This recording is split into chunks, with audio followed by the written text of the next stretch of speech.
For more now, I want to turn to Ken Paxton. He's the Attorney General of Texas. He joins me by phone from Austin. Can you tell us, sir, what has it been like for your state as it's been pounded by the storm? What are you most concerned about at this hour? Obviously, devastating night for us. Probably the biggest storm in our history, at least recent history, and certainly since I've been in Texas over the last 3 decades. I think the biggest problems are coming ahead with, the massive amount of rain that we're not used to dealing with. So the one thing I would say is that we have had a lot of experience dealing with hurricanes, and so we do have experience in dealing with this, and I think we'll do a great job handling it. But there's so much we don't know about people that may have been trapped, and obviously law enforcement has just been able to get into certain areas. So it's going to be a challenging day for us. Your office has been urging people to be on the lookout for illegal price gouging because of the storm. Explain what that means. Have you heard of any of incidents like this, and how can people avoid it? So under Texas law, you're not allowed to massively or increase your prices by more than 10% is the approximate number when there's some type of crisis or catastrophe.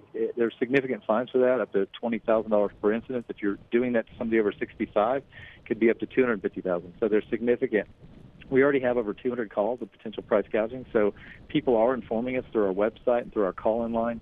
We've already been to a couple of those places, and there's been some like just charging for water, cases of water, up to $42, and in one case almost up to $100. Those are the types of things we're trying to stop. It's just incredible that people would actually do that. I want to ask you, though, sir, in addition to price gouging, what are your other concerns? What are you keeping an eye on as the storm moves throughout the state?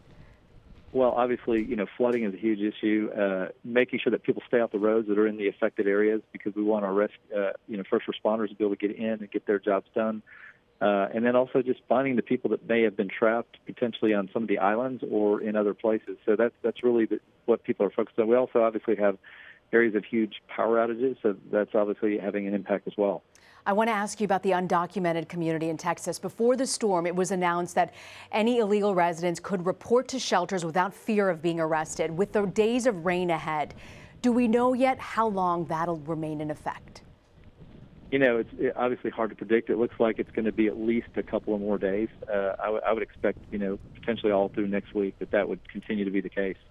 I want to thank you very, very much for joining us, Texas Attorney General Ken Paxton. Thank you. Appreciate it.